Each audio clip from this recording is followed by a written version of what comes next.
Stop saying marijuana.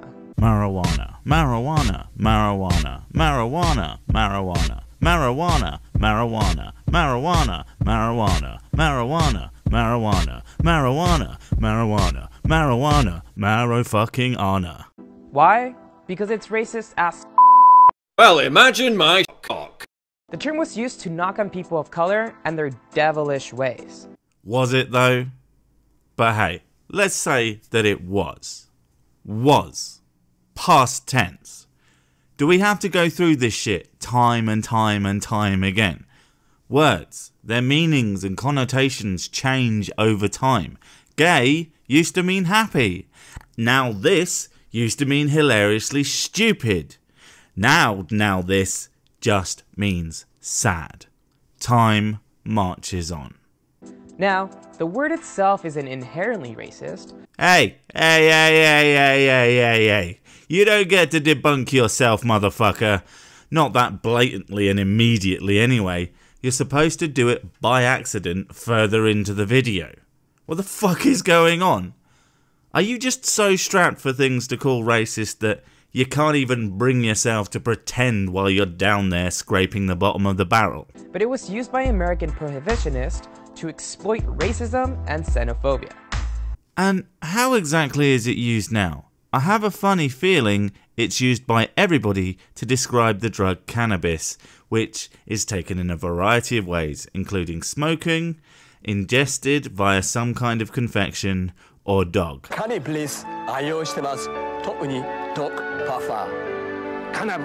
So by using the M word... Oh, fuck off, the M word. Are we going to call all words with tenuous links to some kind of oppression the whatever letter words? Because I tell you what, conversations are going to get a bit fucking weird.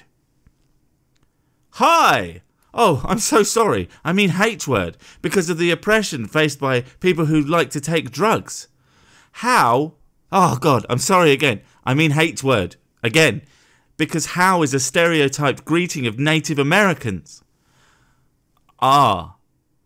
That one's okay for now, but the Committee for Negating Interracial Grievance Guaranteeing Everyone's Right, also known as NIC... Oh, no, wait, no, fuck, I mean F word. Ah! Not good. You're ignoring a long history of oppression against Mexican immigrants and African Americans. Most people ignore that stuff all the time. It's called being normal and trying to move to the future instead of dwelling in the past. Now, I'm not saying it isn't important to remember the past, but if we just can't escape it, we will never be able to continue forward, and we won't be able to make incredibly important discoveries like... Shock. Cock. Let's go on a quick history lesson. First, you will have to excuse me while I go grab all the pinches of salt that I am going to need whenever pretty much you speak.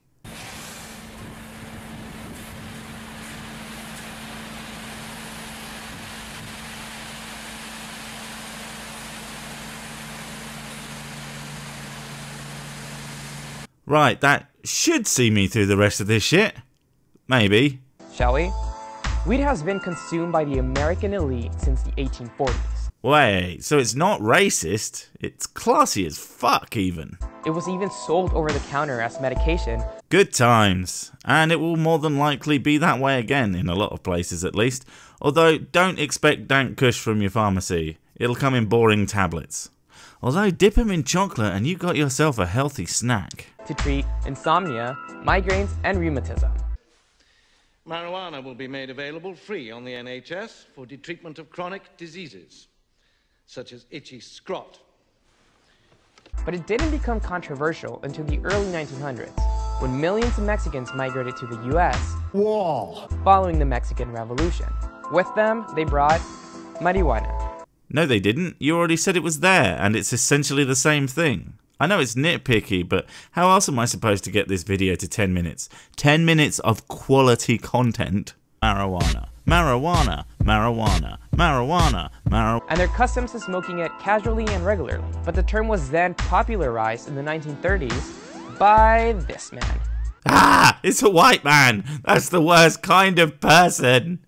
Harry Anslinger was the director of the Federal Bureau of Narcotics from 1930 to 1962. Okay, to be fair, one assumes he was against all of the drugs. He was the boss of anti-drugs.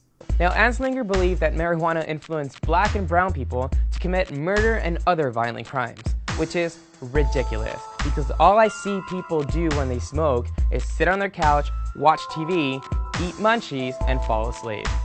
Okay, so someone from olden times was an ignorant dipshit who didn't really know what something was and more than likely had an agenda. No, screw the foreigners seems a bit much. And I've seen some claims that a large part of the reasoning behind wanting to get rid of weed as a product were because of its commercial applications as hemp, having an impact on old industries like paper and rope, among other things.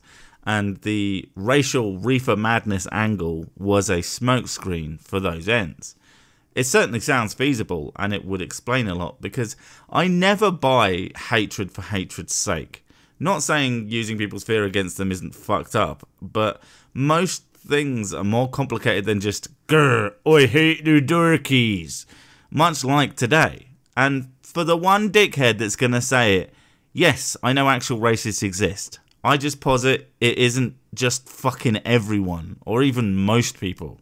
Now fuck off that one guy, the rest of you, let's continue. So his solution was to launch a vicious propaganda campaign against marijuana and associate it with all inferior races and social deviants. Okay, what has it got to do with the fact that no one who matters does it now? Is it nothing? Anslinger traveled across the country to convince people that marijuana was something that was invading the US. He even pronounced the drug as marijuana to make it sound Hispanic and foreign and scary to white people. I always wonder if everyone back then was really as stupid as we kind of all like to make out, or if they, like people today, just got on with their lives because they had shit to do and they didn't really care about this bollocks. The campaign played on through 1937 when Anslinger successfully pushed Congress to pass the Marijuana Tax Act, which made the drug illegal at a federal level. As far as I can tell, that's not technically true. It seemed to be illegal to hold without having the proper paperwork. Certainly that would obviously not be something that a general citizen was going to have, so it would make it illegal for normal people to hold. But you are kind of right, just in a wrong way, and it makes your overall message ineffectual. Well, it would make it more ineffective if it wasn't stupid by default, by your own admission. Now, the word itself isn't inherently racist. Since then, marijuana has been associated with the notion of addiction or living a lesser life, instead of a herbal medicine that seems to help people with several health conditions, or simply as a way to just relax after a long, hard day's work. Don't really have a problem with it as a recreational thing, but the science is still out on the efficacy in most of the cases of the countless things proponents claim. It comes off as typical woo. When people claim it cures a zillion and one things, you know, stick to the facts and do some goddamn studies, people. Going anecdotal hurts your position, especially when things turn out to be false, then no one knows what they can and can't believe. You might argue that marijuana lost its prejudice bite years ago. That's kind of the entire point. Why act like things are the way they used to be when they demonstrably aren't? But you can't ignore the racial implications of its introduction to the American lexicon.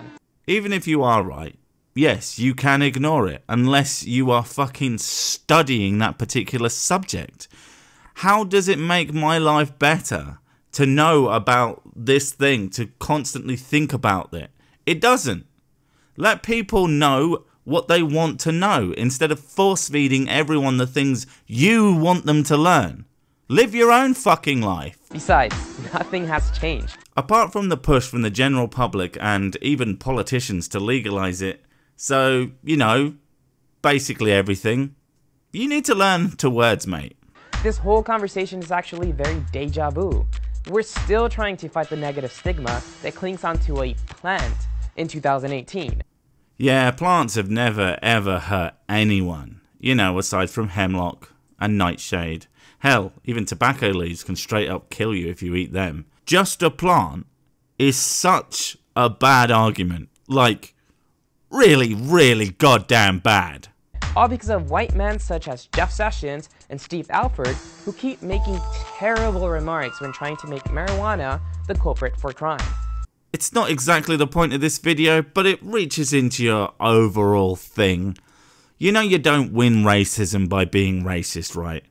Now, I don't know anything about these guys you're showing, so I don't know what their motivations are. But when you say, these white men are bad, you are saying they're bad because they are white. Just stop. Organizations that advocate for legalization, and even some media publishers, including Now This, have stopped using marijuana to describe anything that contains THC or any other cannabinoid. Oh yeah, self-censorship always works out fantastic. So what's the right word to use? Cannabis. Just call it by its Latin name, and you'll not only be technically correct, but also politically correct. I would rather be free to use the words and express my ideas in whatever way I see fit, instead of acting like the insane words police, that by their own admission, barely have a point.